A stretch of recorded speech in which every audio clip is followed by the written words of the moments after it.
I feel like Beast Gohan has to be, at minimum, top 3 in the game. And when we get characters that I'm really excited for, I love to make concepts for them, and I really love hearing your thoughts on the concepts that I make. I also love hearing what your take would be, so if you don't like my concept, how would you change things up? What would you add? What would you do differently? Or also, let me know how you would personally build Beast Gohan. I will be, keeping you up to date when Beast Gohan drops, providing you all the kit details, showing you the animations and all that good stuff. So make sure you are subscribed so that way you're not missing out on those I am so hyped. I got a thumbnail and everything ready for that, so stay tuned. Anyways, let me show you what I would do or how I would personally love to see Beast Gohan. Do you think I made him too OP, too underwhelming? Let me know what you think. And I'm also going to be, explaining my thought process behind my design for Beast Gohan. I'll tell you this right now. He has an active or a unit super attack with Piccolo, which means that he's going to not necessarily have to work well with a Piccolo, but personally, this Piccolo right here is this Piccolo unit here is one of, at least for me, one of the more enjoyable characters in the game. I'm not going to say that he's aged, but there's characters who just put up better numbers than this Piccolo, right? I mean, at this current state in the game. And I think it would be very interesting if LR Beast Gohan gave this guy some sort of support, where this guy could run in slot 1 because he is guarding for the first few attacks, right?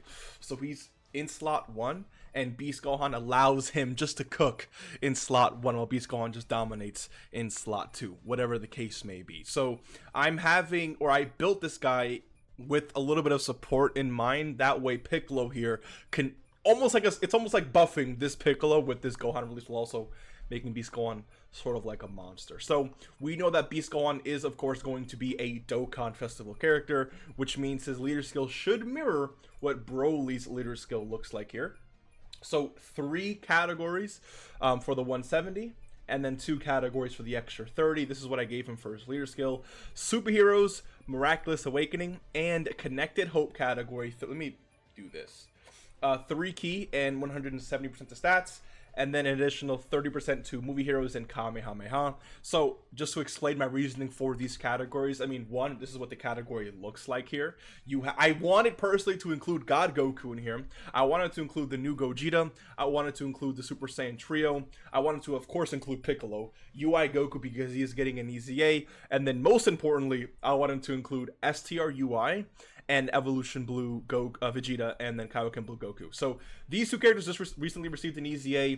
UI Goku should be receiving an EZA. He has to work good with Piccolo, right? And I want him to at least work with Gogeta. And the way I built it, I want him, again, Super Saiyan Trio to be on this team. So this is the category that I devised. I mean, superheroes and Connected Hope would give you all the characters that I really wanted in there, while buffing, of course, movie heroes and Kamehameha, 2 very strong categories. And this is what that category looks like. You have a lot of really strong options on this team, and I went with Connected Hope and Miraculous Awakening because I felt like those categories needed more leaders. I could have easily gone with, movie heroes or Kamehameha or any other Bond of Master and Disciple or Bond of Parent and Child. Like, those categories have decent leaders already. I wanted more leaders for Connected Hope and more leaders for Miraculous Awakening, which is why, again, I chose those 2 specifically.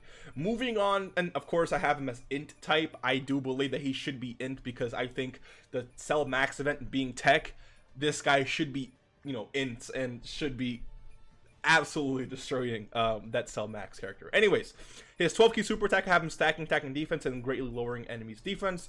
For 18 key, I have him greatly raising attack and defense for 1 turn, causes mega colossal damage to enemy and greatly lowers attack and defense, and also has a high chance to perform a critical hit for 1 turn. This works the same way as LR AGL UI Goku, so if you don't get the unit super attack off and instead you get the 18 key, this 18 key off, what happens is you perform this 18 key, you gain that high chance of performing a critical hit, which means I guess technically speaking, since it isn't on the 12 key, it isn't a guaranteed crit chance, but when you perform additional super attack, that crit chance will be built in there. So it's just helping this, Beast Gohan just hit a lot harder with that extra crit chance there. And then of course the unit super attack greatly raises attack and defense for 3 turns, causes mega colossal damage to enemy, and massively lowers attack and defense. Disables enemy's action once within the turn, and then activates when there's an ally whose name includes Piccolo attacking in the same turn, which is again what I'm assuming this is going to be. It could also be like another superhero category ally attacking the same turn. It's definitely possible, but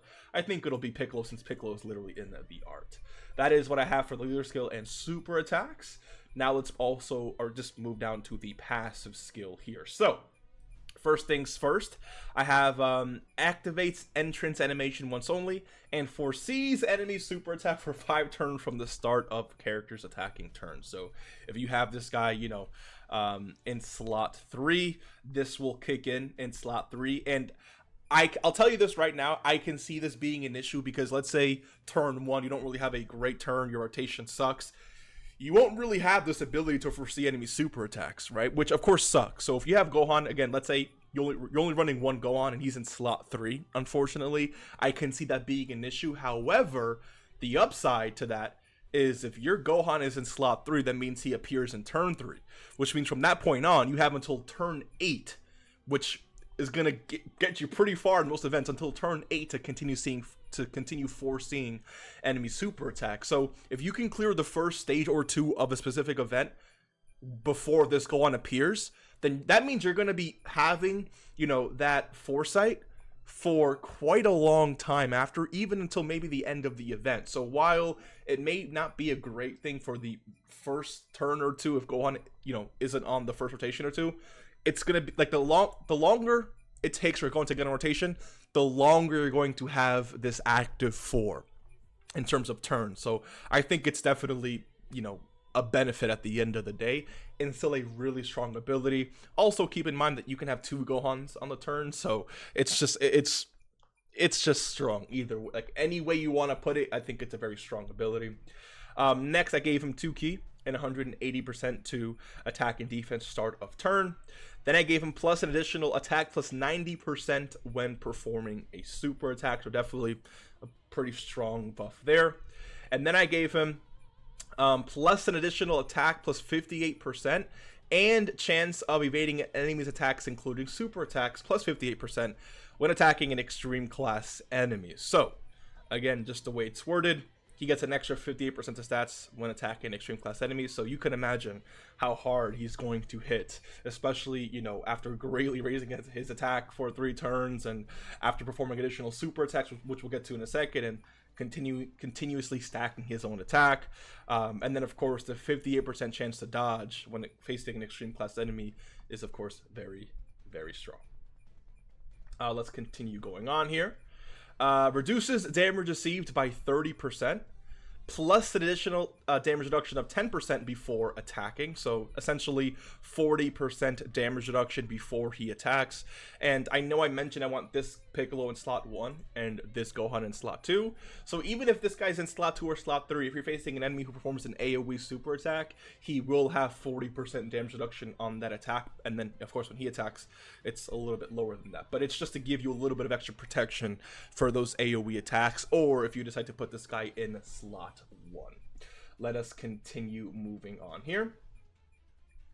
And then I gave him changes a random type of key sphere, including int, into rainbow key spheres, and all allies key plus 2, and reduces damage received by 9% per rainbow key sphere obtained. So you enter the turn, you change a different type of key sphere into rainbow.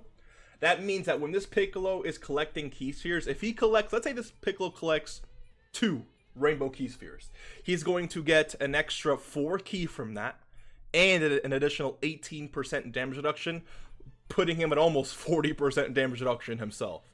That's like the kind of support I was talking about. It's going to make this guy an absolute defensive menace, right? And it's honestly, that slight buff is I think what this Piccolo needs in a sense. Again, he's still an amazingly strong character.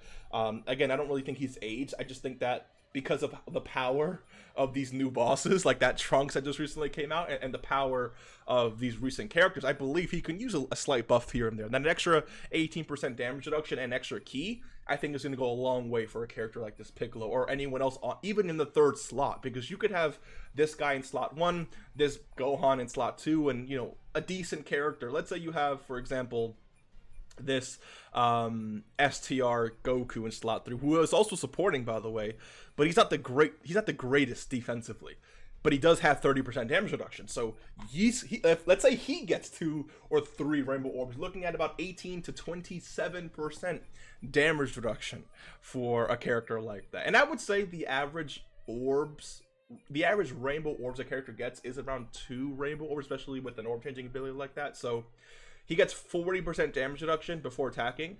If he were to get those 2 rainbow orbs, that puts him up to basically 58% damage reduction, which is kind of like what I was going for. I wanted to give him 58. So I think giving him 30 base, 10% before attacking, and an extra 18% when collecting those key spheres is going to be really good. But again, if you collect 3 key spheres, 3 rainbow, he's going to have an extra 27% damage reduction, or Piccolo will, right? Or anyone else, who is in slot 3. So still, again, a really, really strong key ability, a very strong key support, and a really strong, damage reduction support as well. Also, a chance to perform a critical hit and evade enemies' attacks, including super attacks, plus 13% per key sphere obtained, up to 58%. So this does not mean he has a 116% chance to dodge. These are 2 different instances of dodge. So for example, and also keep in mind that the dodge I gave him here was strictly for extreme class, which it's definitely really good, right? However, we all know that not every boss in the game is extreme class, especially the new event where you're facing super class characters. So while having dodge for extreme class is good, I also want him to have dodge against super class enemies, which is why I gave him this. But additionally, if you are facing an extreme class character and you do collect 13 times 4 is going to get you pretty close to 58. That's 26. So that's about, so you have to understand, like 2%, basically collect 5 key spheres and you're gonna have your 58% chance to crit and chance to evade enemies' attack. So if you're facing an extreme class character, you have a 1 chance of dodging, 158% dodge instance of dodging that attack, and if that fails, you have a backup 58% chance of dodging, is essentially how that's going to work. All right, but again, you need 5 orbs to activate that, and if you do collect those 5 orbs, you perform an additional super attack and all allies 58% to defense, which of course is extremely strong. It's going to buff whoever's in slot 3 and it's going to make Piccolo look even more like a demon. 58% defensive support is definitely very strong considering everything else that he has going on here. But when you look at this category, like, yes, there's there's actually very solid options for a team, but supporting characters you can fit into slot 3, like, those characters are good. But I think with the ability like this, being limited, of course, to only like 5 orbs, because it's not like, you know, he's AGL Gohan, Kid Gohan, just giving that for free. You have to collect orbs, so there's times where you're not going to have great luck, even with the orb changing, so you're not going to be able to get that off every single time. But it's going to be very common for a character who is rainbow orb changing to be able to get something like that. So, you know, just keep that in mind. He's going to essentially be cooking. Don't worry with that. And of course, making all of his allies look very, very, again, it's a very, very solid, strong ability. Plus an additional defense plus 30% just for himself, and performs an additional super attack if HP is 80% or less at the start of a character's attacking turn. And the way I want this to work is, let's say, I know this Gogeta here heals 54% HP, right? The way I want this to work is this basically takes into effect, this effect here happens literally as soon as you enter the turn. Before any healing goes on, if you enter the turn with 70% HP, it's going to proc even if someone heals right after that, right? The HP number you are at as soon as you enter the turn before any healing takes place is basically when this effect is going to proc. And additionally, plus an additional defense plus 30%, and all allies become not all allies, all attacks become critical hits if HP is 60% or less at start of, again, a character's attacking turn. So you basically have 2 chances to crit within this passive, the 58% chance here and the guarantee there, and of course 2 58% chances to dodge in this passive as well, while supporting with ki, with damage reduction, while Rainbow Orb changes to make it look a little bit, make it be a little easier. More defensive support that also applies to himself, plus getting stronger when your HP is a little bit lower, making sure that this character is just not going to be the reason why you die. And then last but not least, I think the most broken part of this character's kit, which maybe you can limit this, but I felt like that Beast Gohan animation, man, when Cell Max tried to punch him, and that did nothing. I feel like you just gotta add some. Yes, this is definitely OP. Now, not many characters perform straight up unarmed super attack, so that could be, you know, the counter to this. Like, since it's not a really popular attack, I guess you can get away with that. Or you can say, you know, something like this, up to 3 times, you know, or great chance of nullifying unarmed super attacks directed at this character. But either way, I mean, he has to have this in his kit, because we saw Gohan just stand there and smile when Cell Max tried to punch him. So he needs something like that in his kit. And because those attacks are not, you know, extremely common, I think it should be like, I think you either have like the mixed super attack or like the Ki Blast super attack. So that are probably the most common. So I think him just having this unconditionally is fair, right?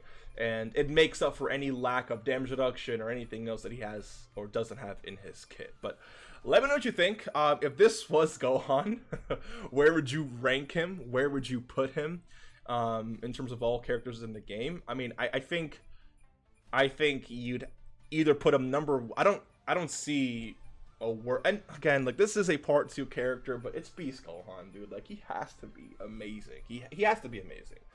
Yeah, when you factor all of this with greatly raising attack and defense for 3 turns and stacking in 12, maybe this is a little too strong. Maybe it is, but regardless, I want him to definitely buff Piccolo a little bit, because it seems like you're going to have to run them together in order to activate whatever effect there is to activate here.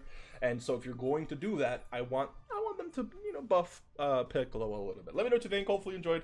I'll see you in the next one. Take care and peace.